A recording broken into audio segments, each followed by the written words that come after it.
Hey, everybody, and welcome to Panel Fest 2021.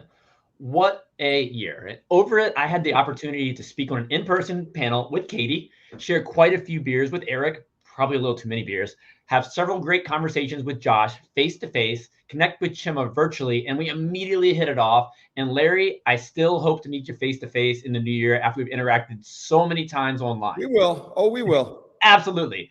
And while I love the opportunity to connect with so many of you virtually, the itch to share pints and conversations face to face, it grows every day. And I hope that all of you join us at our in-person workshops in 2022. CBP Connects, presented by Arrive POS, is our series of in-person workshops in the new year. Join us February 7th, 8th, and 9th in Norfolk, Virginia for a 3-day event full of education and networking. It's going to include 2 days of workshops and 3 nightly receptions with drinks on CBP. Check out all the information at cbpconnects.com. Now, it's all about relationships, and I'm excited to continue building them with all of you virtually and look forward to seeing you in person in the new year. Thank you all for being an amazing part of CBP. And a big thanks to Precision Fermentation for all their support on this event. And now, finally, to meet our guest. And Larry, because you are to the right of me and we can hear each other during this panel, despite all the connection issues I had last time, tell everybody who you are and what you do in the industry. Well, I'm Larry from Jackass Brewing Company, and we're very proud of our name. We opened March 11th of 2020. We had 5 really good days and then got shut down. So we've been forced to pivot, adjust, pivot, adjust, pivot, adjust. And I think my business partner and I have gotten very good at not getting too excited about things, not getting too excited about things that aren't going well, pivoting and adjusting. And the staff training was a huge part of our first couple years. I had a former career and have left that career to be the full-time brewer owner. And my partner is still working his day job and also brewer owner. So we're managing and actually thriving. Larry, I already know, but tell everybody else, what did you do in your former career? In my former career, I was a dentist. How many beers should we drink weekly to make sure our teeth, still stay white? Well, that's not going to actually work.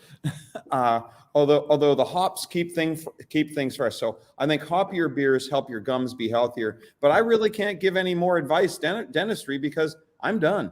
Well, congratulations and excited for you to be here today. I've checked out. Thank you.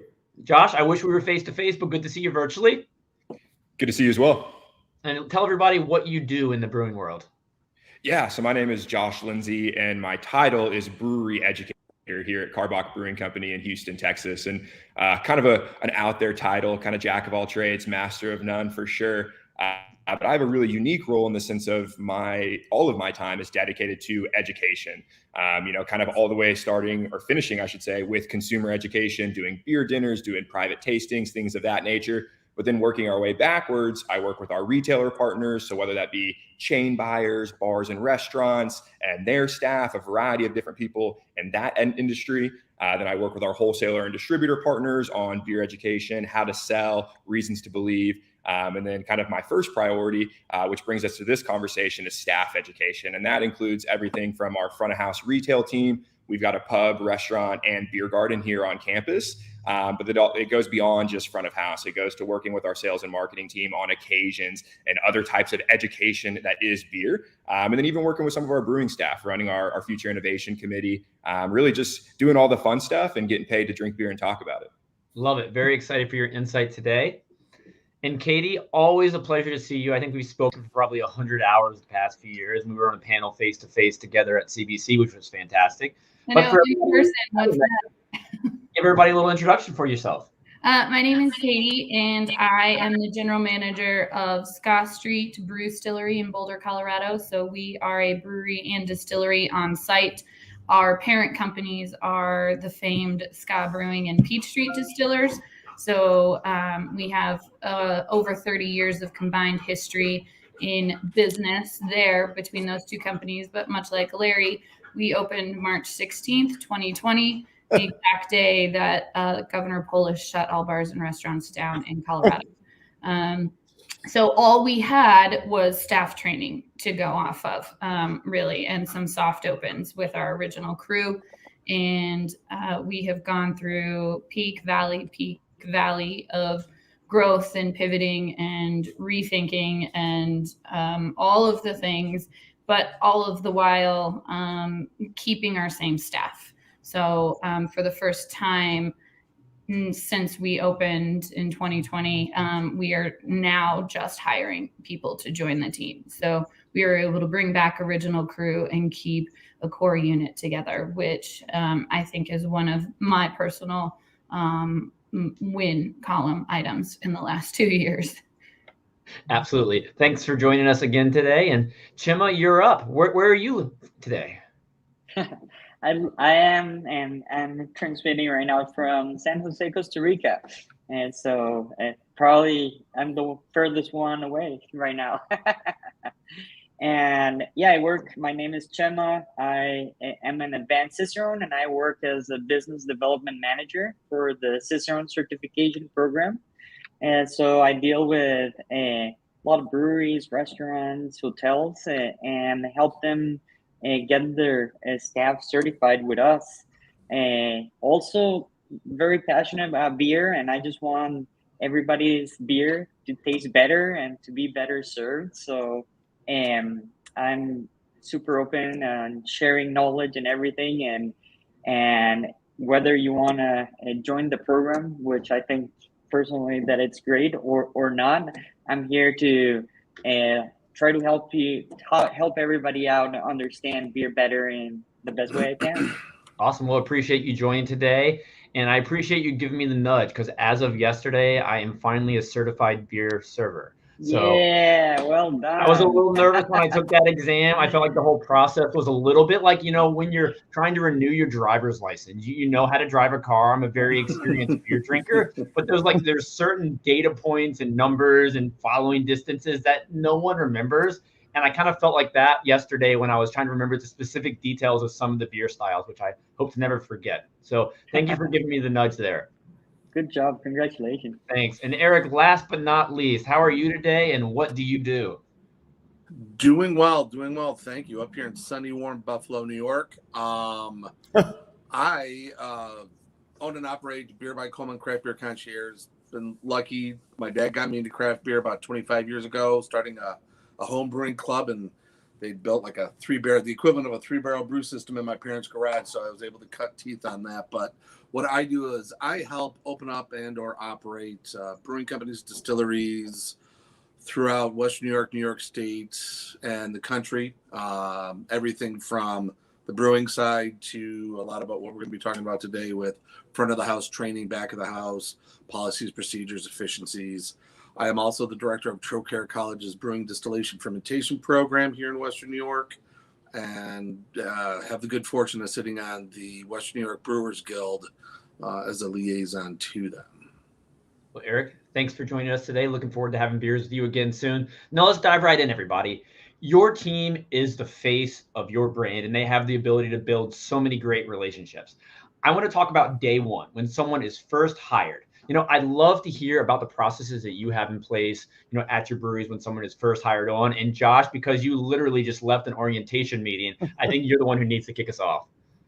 Yeah, I was going to say that's pretty relevant. I was talking to everybody on the panel beforehand, but we actually are in the middle of our orientation process, and we've decided to move ours to once a month, and that's to really make sure that we're creating a great experience, including staff education. So typically we bring everybody to the brewery about 9:30 in the morning, and then we dive into a full day of really all things Karbach, and then as well as diving into some of the beer knowledge. So pre-COVID, we just spent a lot of time shadowing and getting people into the department. So spending some time in the cellar, spending some time in the brew house. But during COVID, and then, whatever stage we want to call right now, that's a little bit more challenging to have people in some of those tighter spaces. So now we're using one of our event spaces and we're bringing everybody to us. So that includes a meeting or a deck presentation, I should say, from our sales and marketing team, talking about what are our priorities, what is some of the history of Karbach.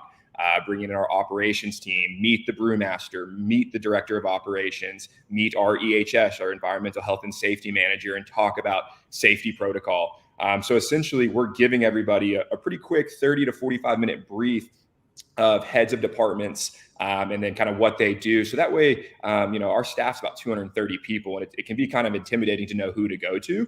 So we're trying to give people a face to be able to put with a name, to put with a role, and kind of create those relationships. And then we typically end the day with my favorite part, and that is our beer evaluation. So we'll kind of taste through the Karbach portfolio, which is normally about 16 different samples. So leads to a good day, obviously all responsibly, but talking about, where do these brands come from? I break things down into CBFR, color, body, flavor, and romance. It's kind of like the elevator pitch on how to describe beer. So we really just give everybody a ton of information, hope they retain about 30% of it, but ultimately give them the tools and the resources to find anything they may need, whether it be on the production side, on the front of house side, as well as get to know people. We all have the commonality of working at Karbach, but I think we all have some really fun, quirky hobbies and things that we enjoy. So to go beyond just work and really make this a fun place to be, because at the end of the day, we're making beer, and I think that should be exciting. It should be fun. Oh, that was so great. Thanks for explaining so much about your day one. We'll dive into kind of how the training continues shortly. Katie, how about you? I know how organized you are. What's the, onboarding process like at Scott Street? We very similar to what Josh does. I have an orientation day where I just want somebody or a group of people to come in for just a couple hours and walk the building, get to know all the faces, get to know, the simple things of where do you put your jacket when you walk in, where, because it's a home, right? You want them to feel comfortable from day one, and you want them to know that every place, there's a thing and a place everywhere that you need to access throughout the day. So we just start real simple. And then we work towards, I always ask them how they learn. I have a training manual and a pretty regimented thing that I want them to hit. And no matter what position you're hired for in the front of house, you have to train in all positions. So even if I'm hiring you as a bartender, your first shift is usually a host.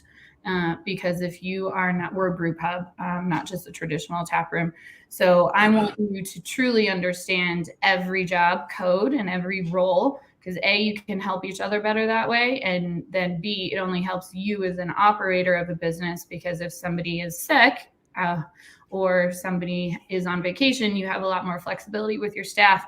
But my first question to people is always, how do you learn? Do you learn by seeing? Do you learn by doing? Do you learn by, dialogue? Because everybody learns differently, right? Some people really connect with, if I show them on the arrived point of sale system how to start an order, that helps them.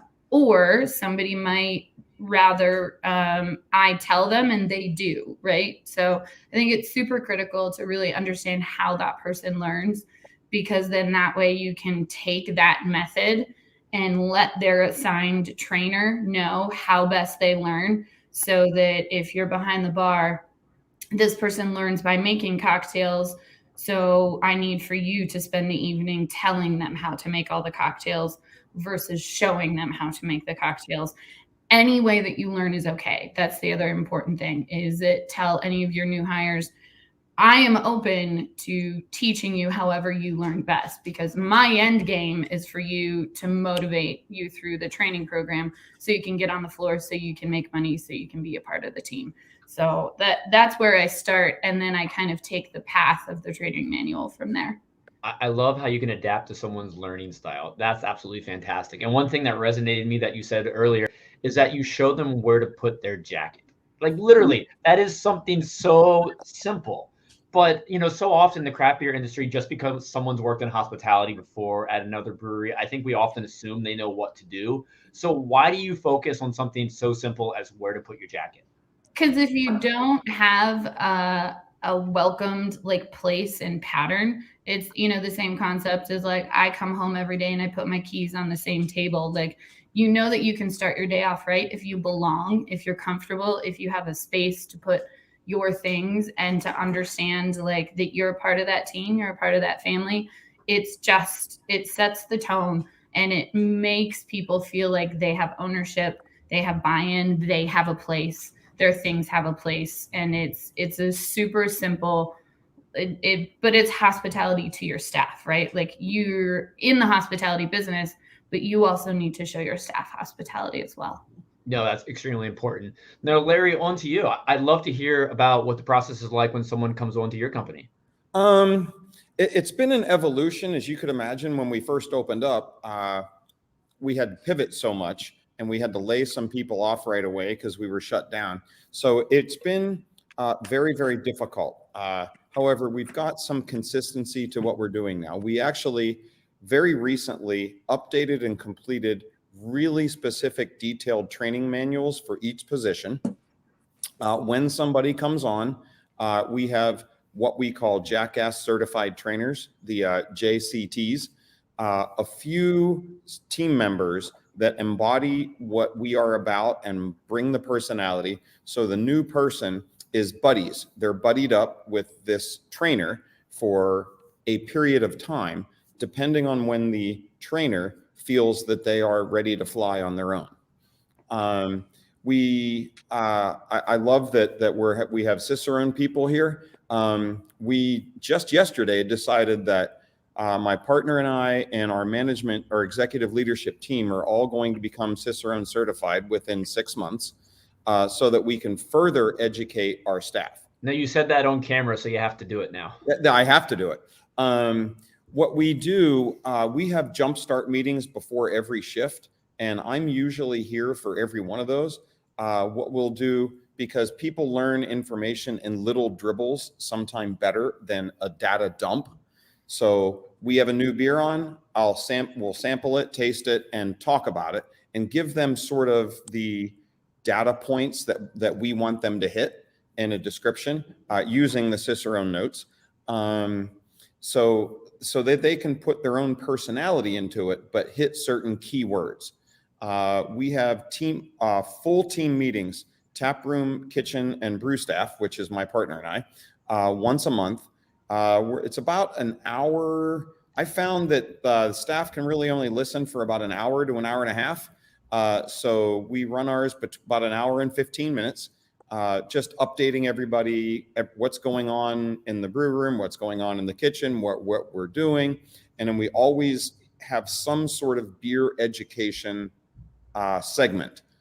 So that's at least once a month with everybody. But we're also doing those jumpstart meetings. And one of the things and this is so simple, but like critical, my partner and I went out to the CBC in September in Denver. And when we went out, oh yeah, it was a blast. We had fun. We went out and I studied how bartenders were pouring beers. And the breweries that I went to, every one of them poured a beer consistently the same way, which told me that they were very well educated. So what we're doing now is also standardizing how each of our bartenders pour, because bartenders rotate through and some of them serve, some of them just tend bar, so that everything is standard and consistent how we are pouring the beer. I think that's a great lead into Chema there. Chema, you're with the Cicerone certification program. As I mentioned, so often it's assumed that people know what to do, but that's not always the case. And Larry, Josh, and Katie have talked about a lot of really valuable in-house strategies at work. Why is it also important to go through certification programs like yours? Well, I think Larry said great, like standardizing is a great way to go. And like I can speak from my experience in Costa Rica. I started like developing the craft beer industry, and I didn't really have a good source of knowledge. And I think the program does that very well, that it just basically has accumulated over more than a decade and great resources, great books, great practices. And it wasn't just us. It wasn't just like one or two people like writing this guidelines. We use, of course, like the Brewers Association Draft Quality Manual. We use BJCP's tight guidelines. And so really what we've done is just like put it all together in a way that it makes sense. And when people are learning for beer, like I sometimes find someone reading a very advanced book And I'm like, wait, you don't know like the basics yet. So like the program does that. It gives you like a path to follow. We actually call it like the road to Cicerone. And this, it's great because it's a lot more organized than just like Googling stuff, Googling knowledge that you don't know if that's going to be peer reviewed, if it's accurate or not, or just buying like a random book online, and that it might not be the right book for you at that moment. It might be a great read, but I really like how our program is structured. And going back to like the main question on day one, I also want to go back to day zero. What are we doing to prepare for day one? And I think that that's huge. And as Katie said, it's very important to feel welcomed into a company. And I think like all those details, like finding where to put, telling them where to put the jacket, but also like having their gear ready. If they're getting like t-shirts from the brewery, like have them ready, ask them for their size, and have that on day one.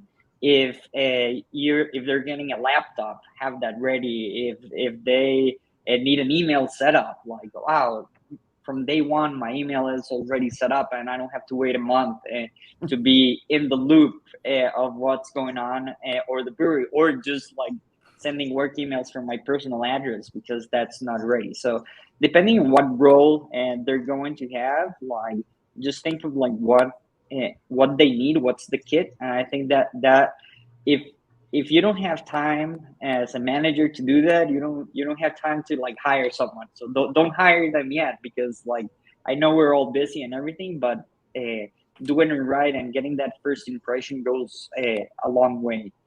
And also in the planning phase, like we're talking about like also like all the training that we're going to do, and these manuals, that they all sound great, but how are you hiring? If you like, for instance, search or put a job posting, and we're recommending that you already ask for people to have like the level 1 of Cicerone, the certified beer server.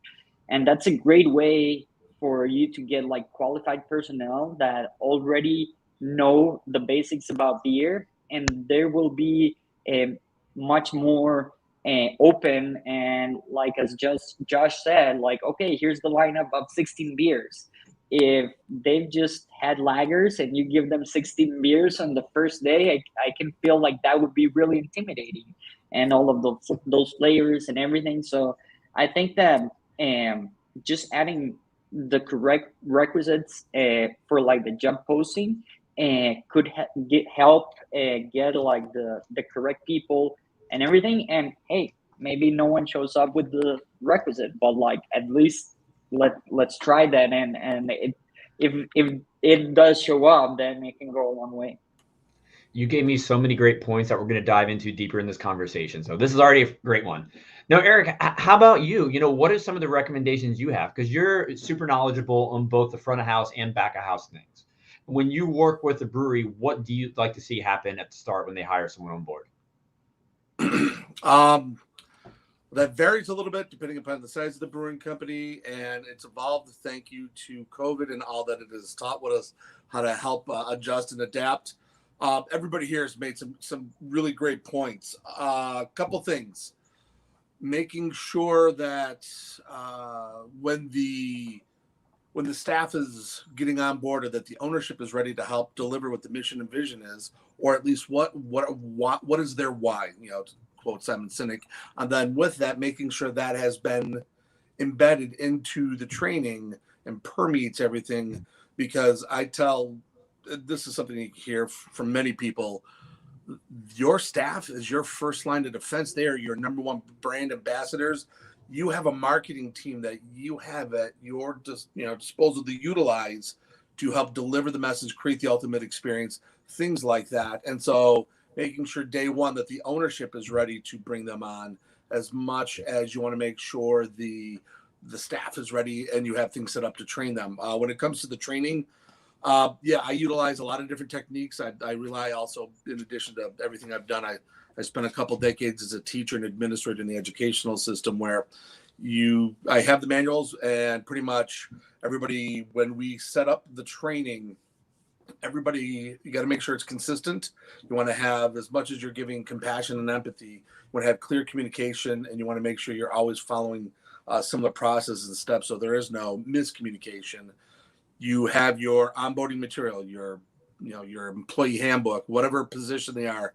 I'm a little more of the mindset, kind of like what Katie had mentioned, cross-train everybody. Some of the brewing companies I come in, depending upon, and a lot of times you have to schedule it with the time, because in today's day and age, we're going to be very nimble between labor issues, just, keeping, adhering to the bottom line, where people get onboarded, they get the materials, you let them know that at any given time, you might be doing a couple different things that are outside of your purvey, so people don't get stuck in the, I am this. I'm like, no, you're a part of a family. And we want to make sure we're utilizing you to the best of your abilities, because maybe somebody's onboarding, they got a marketing background. Maybe somebody's coming in, got some culinary skills. Maybe you don't quite know. Maybe they got mechanical skills.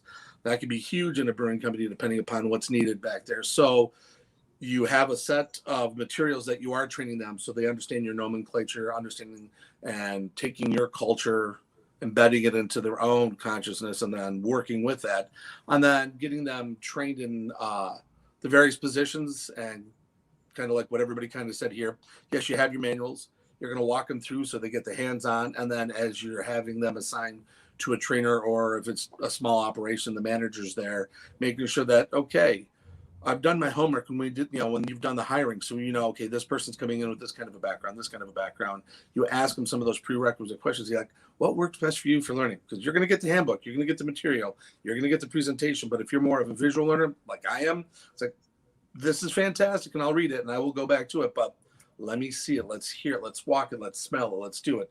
And then as you do that ongoing presentation, like I know, Josh, you had said, I love planning where it's, okay, the brewers come into the kitchen and they're helping cook for a day, or you swap a couple out, and then you take a day, preferably on the day off, be like, okay, the chef, you're coming to brew.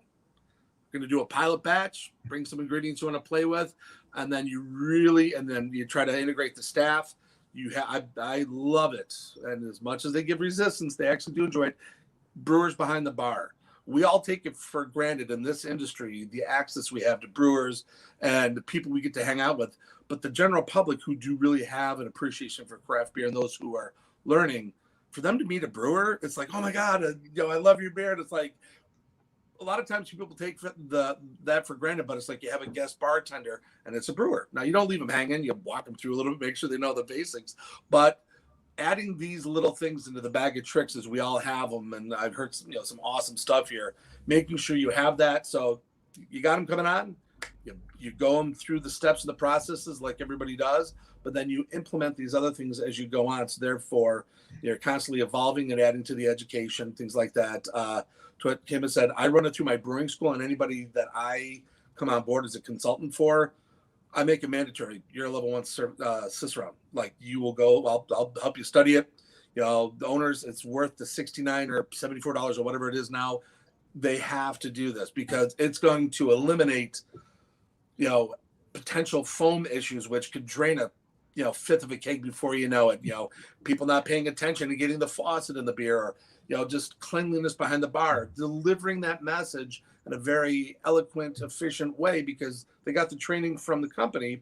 You have this level 1 Cicerone, and then as you add that too, it just makes, and I believe that when you have an employee that has all of these resources you've given to them, they're like, man, these guys, they got it together. I feel like I'm a part of something. They're only going to want to then go out there and serve as best they can for you because of all that you're doing and continuing to do for them. And Erik and all of us, we've talked a lot about the value in education, the value in certification. And, it's definitely important to get your new team members knowledgeable about your brand, your beers, and what you stand for when they arrive. But how do you make sure they actually retain and practice all that information? Are there any exams that they're taking in your brewery that you've created? Are there checklists that they do daily? How do you make sure they're following these procedures? And at any point, anyone jump in. Let's have some fun.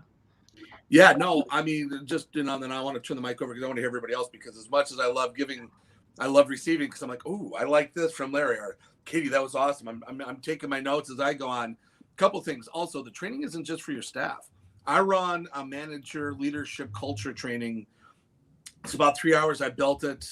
I integrate video. I got the paperwork and everything else, because even all of us, when I was an administrator in the educational system, I used to get irritated at other administrators telling the teacher what to do. And I'm like, when's the last time you were in a classroom? Did you listen to them?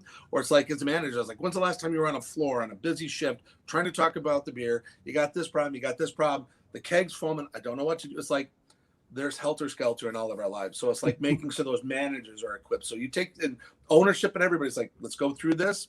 I want you to watch this and learn this, and then empower them to create new ways. So yeah. And then for my own personal training that I do have different little tidbits. I love not to sell the Cicerone program, but the cards, the flashcards, I take those, and I'm like, you should get a set of these, keep them behind the bar. In addition to your, what are your core craft beer cocktails? Make a little flashcard.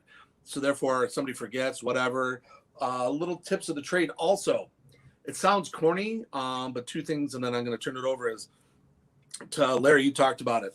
People forget the engagement. We get caught up in what we're doing. Mm-hmm. I don't care if you're a small staff and it's 15 minutes. Engage with them at the beginning of the week.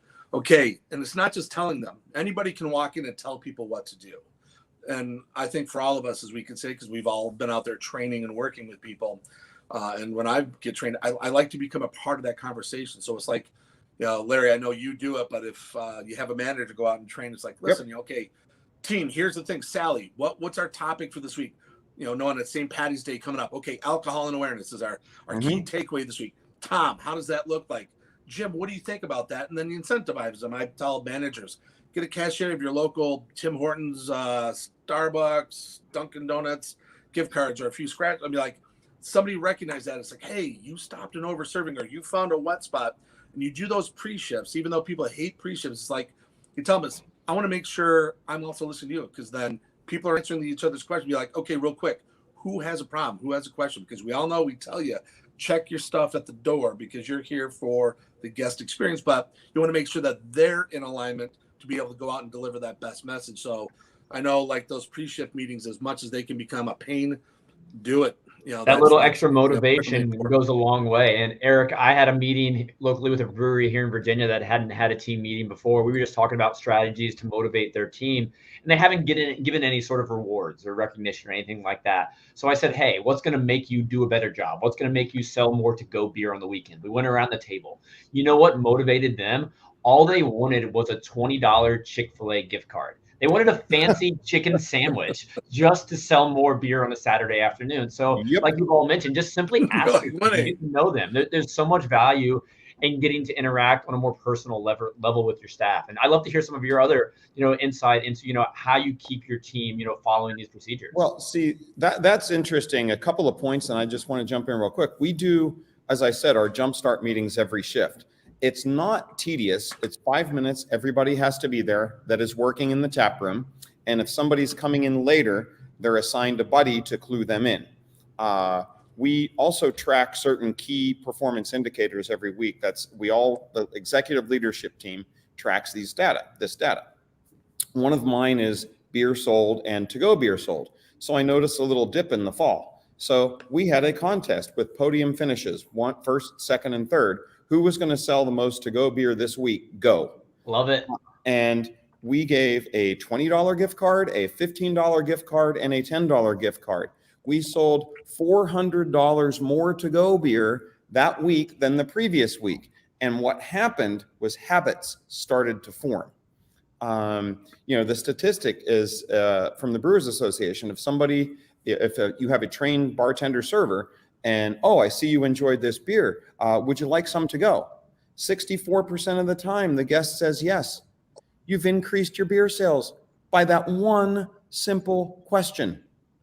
So we work pretty hard. And like I think Erik was referring to, I have found it's better and drizzled in little amounts every day than a dump of everything. But we do dump once a month. I think Katie hit the nail on the head too. Oh, go ahead, Katie. Oh, I was going to say, I go back a little bit too, when you talk about onboarding and training and how you get your staff. It's important to have your existing staff buy into the process. So I took a page out of like what you do in the back of house, where chefs oftentimes have a stage, right? Like anybody can look really good on paper and anybody can interact and engage for a 30-minute interview. But something that we do before you're officially hired is you come in for a couple hours and you shadow a bartender, you shadow a server, you shadow a host. It's not about me interviewing the potential new hire. It's about my staff getting to engage with them and making sure you have a really good culture fit. Because at the end of the day, your existing team is usually a really good core group. They're friends, they're family, they know each other really well. They hang out outside of work.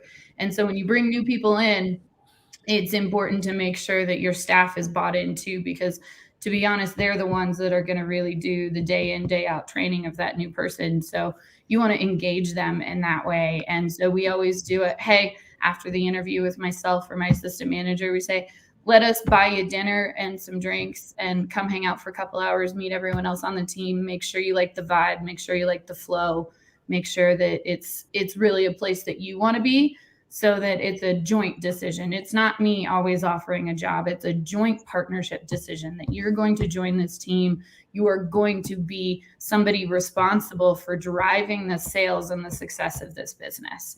And so I think that is a really good way to kick off that. And then when you talk about how you implement and keep those procedures going, it sounds really simple and dumb, but yeah, we have pre-shifts, but we also have the whiteboard where you put your hit list, that everybody's got to check in every day. We have a bar book behind the bar that has a sales sheet for every beer, explains every spirit. And especially since we have really complicated spirits like gins and amaros, where your botanicals are different for every kind of gin, right?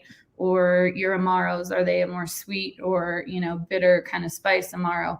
We have a bar book so that, like Erik said, sometimes helter skelter is happening and a new server needs to know what hops are in a beer. They can go behind the bar, they can grab the book, they can flip to Modus and remember what hops are in Modus or whatever. So having just a resource for when you yourself are busy, because things will happen. And we have the same thing for our chef. Our chef put together a book that lists all the allergens in every dish, so that if he's busy and has, 50 tickets on the line and somebody needs to know something can be made gluten-free, you can look in that cookbook real quick and know that, oh yes, we can make this sandwich gluten-free, but the beer mustard has to be removed and we have to substitute regular mustard or whatever it is. So having that resource because I think it's important to also teach people to answer their own questions, to not always rely on the management team. Your management team and your other staff members are your best resources, but sometimes you're not available or sometimes something is happening. So teaching people to work the problem and answer their own question with a ready available resource only helps them become more of an independent problem solver for you as a staff member on a regular basis. And as a manager, I know when you have a staff able to solve their own problems, it probably makes your life just a little bit easier. It's just a dream come true. Well, I think too, like staff education isn't about, cramming every little thing into every single person's head, right? Staff education is about the multiple touches and giving people the resources to find what they're looking for. I tell our team all the time, I live and breathe this stuff every day. So you can probably quiz me on just about any one of our beers and I can tell you the malts and the hops and what makes it unique. But that is my job, is to know all that information. For our front of house team, they have that information plus the food, plus everything else that's going on in their life. So I always tell them, I don't expect you to memorize everything, but I do expect you to never say, I don't know, or that I won't know, it's okay to say, I don't know, but let me go find out. Don't just make something up, because I've seen that all the time. I've been to many a tap rooms where you ask a question and somebody just starts spitting out words that they've heard or, to Chema's point, has read in a book that is well beyond their knowledge. And you're like, what are you even talking about? So again, it's giving those resources. And I think, Katie, to your earlier point too, about people learning differently, I think people reinforce differently as well. So one of the things that we do is obviously, we give them this portfolio overview in orientation, but we're consistently going back and revisiting those. One of the things that we're doing is a featured beer of the week, right? And we'll pick somebody from each shift to kind of present, hey, how do you describe this beer? How do you break it down? And then they're getting the knowledge of the respect from their peers, kind of becoming an expert on that beer, but also gaining the ability to speak to their peers and to become a little bit of that leadership management level. So we're doing that. We're doing quizzes, right? Little things where, we give you all the information. Here's the beer, here's the story, color, body, flavor, reasons to believe, or what I call the romance. And then you have like a little 6-question quiz. It takes you 5 minutes. And it's not about getting 100 on the quiz. It's about identifying what you can immediately pick out and then going back and saying, oh, maybe I do need to spend a little bit more time focusing on the hops of this beer or some of the key statistics. Really the big ones that we want to hit are alcohol content, right? Because we want to make sure that we're doing responsible service practice. And then anything that could potentially be an allergen, whether it be wheat or oats or some of our malt. So again, hitting on some of those keys that, yes, you really need to memorize this. And then some of the other things that are a little bit more, hey, this is good to know knowledge, or, you're going to get a consumer who potentially asks you this. So if you have it off the top of your head, great. If you don't, here's the resource to find it, whether it be the book that's behind the bar or our website. And then I think even going even further, the staff want to learn. And in my experience, they want to continue to grow. So here at Karbach, we're doing quarterly certified beer server prep sessions where it's 2-hour sessions. And we go through everything you need to know for the certified beer server. I think we've had roughly 120 people go through our prep courses, and our pass rate is 99.9%. So not to just harp again on the Cicerone program since they're here, but I'm a firm believer of that program as a certified Cicerone myself. Yeah, I think it's awesome to be able to have that. And then it's a reward for your team. It's like, hey, look, you're here. We're investing in you. We're going to pay for your certification. We want you to get that badge. We want you to get that pin and that patch so that you can wear it with pride and show off what you've been able to accomplish. We're doing bi-yearly draft training. Hey, if you want to learn more about drafts, I'll teach you restriction values. I'll give you all the information you need to know, at the advanced Cicerone level, but finding what people are interested in and letting them grow in their knowledge. So it's consistently reinforcing through quizzes, word of mouth, the opportunity to present, hitting all these different aspects. And you'll see your natural leaders. I always say, just because you're a manager doesn't make you a leader. You have natural leaders that will cascade through your organization. And those are the people you want to identify and empower. Fantastic words there, Josh. And you say so many things that I'm passionate about as well. And you mentioned, investing in your team and just giving them the opportunity to learn more. I'd love to hear a little bit from each of you. How are you best motivating your team and how are you understanding what motivates them? Larry, you've talked about the gift cards, but for everyone else as well, and Larry as well, how are you making sure you understand your team's, why are they working at your brewery? What do they want? What's going to motivate them? How do you get there? I'll start off just because it came to the top of my mind. My partner and I make a concerted effort to be interested in each team member as a person. We'll talk with them, greet them when they come in or ask how their day was or how did everything go for them today, anything they need from us. We'll spend a little bit of focused one-on-one time, even if it's a minute, just showing that we're interested in that we care. And I think that really helps solidify sort of a family or team type of attitude amongst our team. We decided to close Christmas Day and the Sunday after Christmas to allow the staff just to chill and hang out with their families and things like that. We, of course, are having a really nice Christmas party. Our kitchen staff wanted to cook for the Christmas party, and we absolutely refused to allow them to do that because I'm like, this party is for you too. About a month or so ago, we had a staff, we closed for a day and did like full top-down cleaning. And my partner and I took just the kitchen staff out to dinner to a different place and just enjoyed some good one-on-one time. So I think being interested in them as people goes a long way. And Larry, you touched on something that I'm really passionate about. While it is important to have these pre-shifts and, bi-monthly meetings or however you're doing them, it's also important to have social activities to bring your team together because it sounds so basic. People who like each other and they like working there, they're going to work more efficiently at your tap room. I mean, common sense, right? But often it doesn't happen. It is. And it's not just having a beer at the bar, although we have done that. We did a kayaking trip once. This fall. So we've got some other things planned for next year that should be interactive and fun off-site, just getting everybody together. That's awesome. Everyone else, how are you understanding your team's needs and motivating them to be even more successful in your tap rooms? Own when you make a mistake. Go ahead, Katie. Own when you make a mistake. As a manager, you're a human too, and you are going to forget something, you are going to mess up, you are going to let the team down in some way, shape, or form. We're all human. And so I think it helps just build a level of trust when you can say, that was on me, guys. I'm sorry. Here's how I'm going to fix it. And here's how we're going to do better next time. And here's how I'm going to do better next time. Being a human that works alongside them and owns their mistakes goes a really long way. Yeah, I think owning the mistakes, getting to know your team, but I think also facilitating clear lines of communication.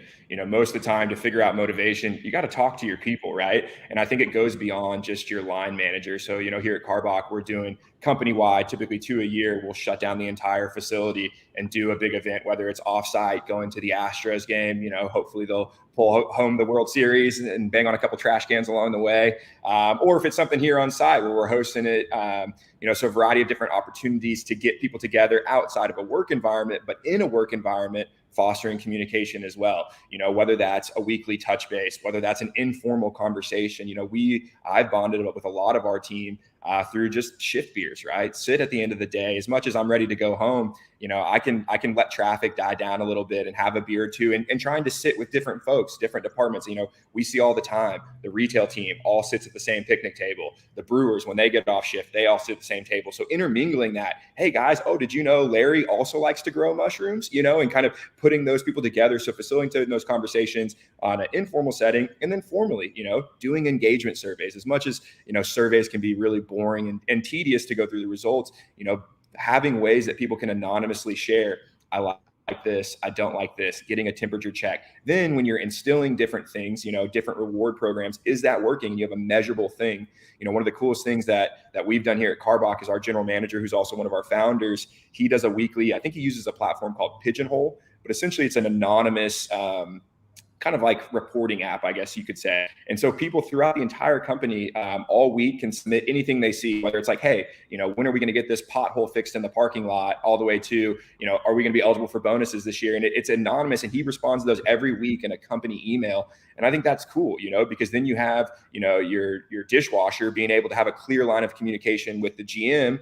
Maybe they feel comfortable having that conversation in person, great. But if they don't, you have a different way. So it's just really trying to give every single possible way that somebody could communicate what they do like and ultimately what they don't like. And then that way we can identify it and then potentially remedy it. And Josh, you mentioned the anonymous surveys your staff can complete. How often are they filling out these forms?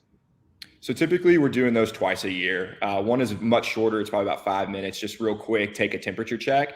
And then we do a yearly massive engagement survey on, do you believe in your line manager? Do you believe in where the company's going? And so again, it's just giving us a variety of data points that we can look and see, are we fostering the culture that we think we are? I think it's really easy to get disconnected. And, we're obviously a little bit of a larger company with 230 employees. So it's tough, to have a personal conversation with every single person. And so being able to do those gives us an ability to gather that information. And then we can deep dive and say, okay, well, look, this department is having some issues. So let's invest and spend the time to bring them together. So the short answer to your question is twice, one a little bit shorter and then one very in-depth, probably about a 20-minute survey. Awesome. Thanks, Josh. Now, Chema, from your perspective, what have you seen as the best strategies to motivate staff? Well, I think a very important thing is to share your time as a manager. I think it's super valuable, and we're very busy. And so being busy, it's sometimes hard. You get carried away by the day-to-day. But when you take time either to work at the bar one day or do one shift, if you take time, as Larry was saying, to take people on a kayak trip, like, I think it all sums down to time that you spend on your people, and that you get it back with their work. So that, I think that's the biggest motivator. And then going back to like quizzes and training and tests, and those can be very overwhelming. So like it has to be when you force someone to like pass a test to be in your company, that is very stressful, and I don't think that's the right approach. And in our case, like for the level 1, you get 2 shots to pass the exam, and one of the reasons that we do that is to take that edge, right? That we don't want people like to be like, maybe they were out of school like 20 years ago, right? And they haven't taken any tests since. So you have to understand that this is what you might be dealing with, people that are not used to be like quizzed.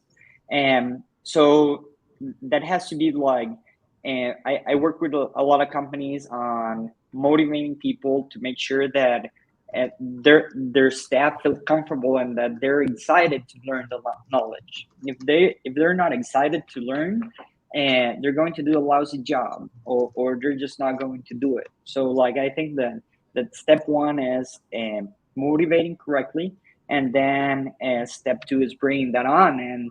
And as much as I love, like few of you have like said, like everybody across the board gets level 1 certification, and maybe there are some people that are not ready for level 1 certification, or they don't want it, right? So like, we need to understand like their specific needs. And I've worked with companies that for instance, that they give the certification as an award instead of that $20 gift card for Chick-fil-A, which is awesome, by the way, too.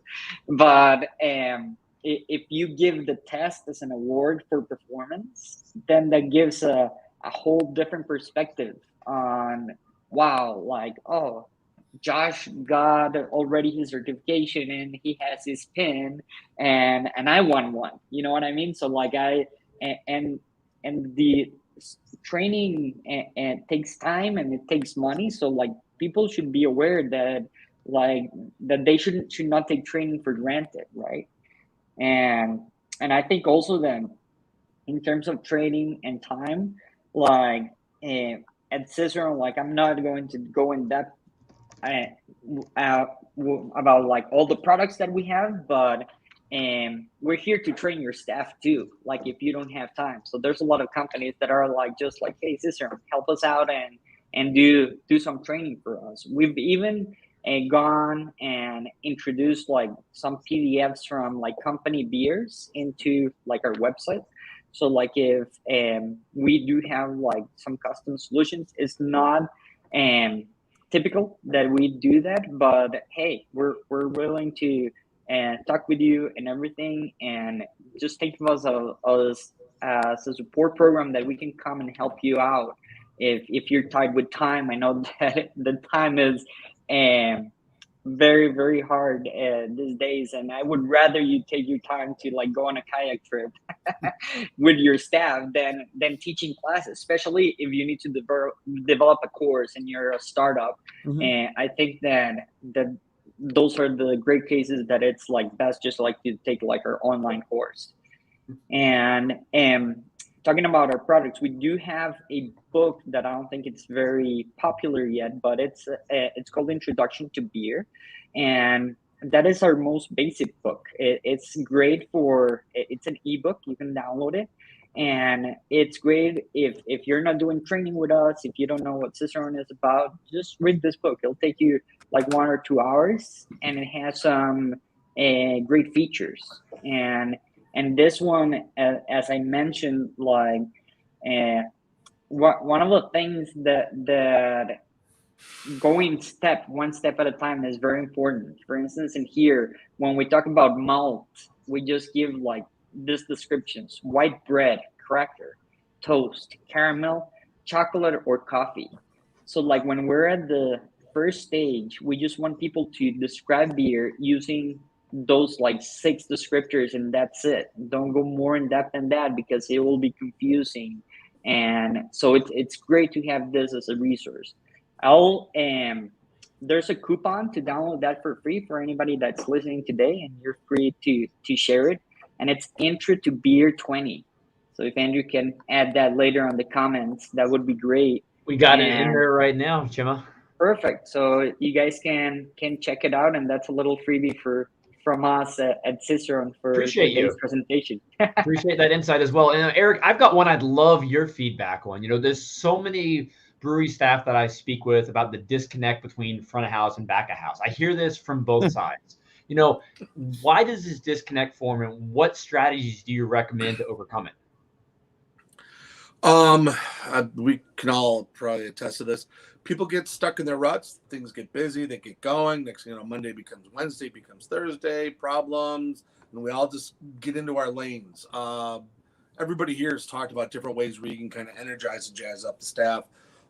With that, you got to look to your leaders and say, okay, how are we engaging? So if there is a disconnect, be it, some issues may have come up, or, sometime, especially in today, depending on your market, I know up here in New York, Western New York, finding labor for the back of the house is darn near impossible. So it's, the wage incentivization is becoming a topic for back of the house. So a couple of things that, and I'd love to hear other people's thoughts, but as far as making sure management is addressing any concerns with the back of the house, making sure they're facilitating ways where the back of the house can meet the front of the house and vice versa. I know maybe you can plan a little get together, or just with your staff training, order some food in. Like I know Josh and Larry both talked about it. Have everybody sit down and then talk and meet and, introduce to each other. And then if you're doing like a pre-shift and you're bringing out some new food menu items, maybe have one of the people from the line or one of the rotate the cooks that'll come out and be like, hey, here's our specials for the week. Okay, this is the big pre-shift for what we're rolling out. So depending on when you start, it's gonna be the same little rollout, but it's like, have one of them come out and be like, hey, this is, y'all know Tom or Sally in the back of the kitchen. They came up with this, or this is something we're rolling out. They're going to talk to you about it.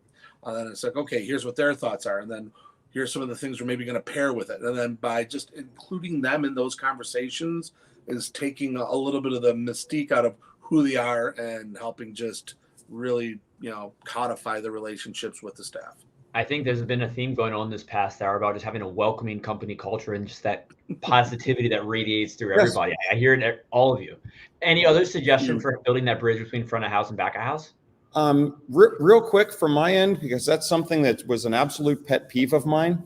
I did put myself through college and grad school, tending bar, working, waiting tables and stuff. And we had a divide here that was front of house, back of house, and it was a clear, distinct divide. So my partner and I came in one day and changed every access to the POS. You didn't sign in as front of house or back of house. And we explained it to everybody. We have one house, 4 walls. Everybody's in the same house, but we have tap room, kitchen, brew room, merch. And I pounded it. Tap room and kitchen. It's not front of house, back of house. And that has worked really well for us. And then I really quickly wanted to expand on something Katie said. We have a mantra among our executive leadership team: share the credit, take the blame. No, I love it. No, as we wind down this hour, I want to go rapid fire round really quick. I'm huge on having actionable strategies. So if you could give all of our listeners one thing, 10 words or less, you believe they should be doing right now, no repeats, what should it be? And Larry, because you're to the right of me, you have no time to think, you're first. Well, it's share the credit, take the blame, and eliminate front of house, back of house. You just said that. You got to say something new. Come on. That's something new? Oh, come on. Those are my 2 tidbits. Right. Okay, now. I love it. Josh, you're up. I think the key would be get with your staff, identify what they're interested in, right? Do they want to learn more about beer styles? Do they want to learn more about draft? Find what they're excited about, and then look into ways that you can help them grow in what they're already interested in. And again, I don't want to get too far off, but just again, invest in what they want to know, and then continue your other program. But you will learn that there are other things that people are excited about, and if you can keep that excitement, you can keep that those people excited about the culture that you're creating. Fantastic. Katie, you're up. I just always break it back down to it's just beer, spirits, and food. All of those things are workable. All of those things can be fixed and solved. And if you bring it back down to that, all of the major crises of the day simply boil down to let's make good beer, let's make good spirits, let's make good food, and we can fix it if something has gone awry. Super simple. And the overthinking and the ruminating doesn't need to enter into the room. Awesome. Great insight. Chema, your turn. I think just love what you do and make that love contagious. If you do that, there's no way you can go wrong. And in a more technical side, work on your beer vocabulary and describing beers. I think that helps the bottom line, because I think it's a lot of people just struggle with that, and then they don't sell the right beer.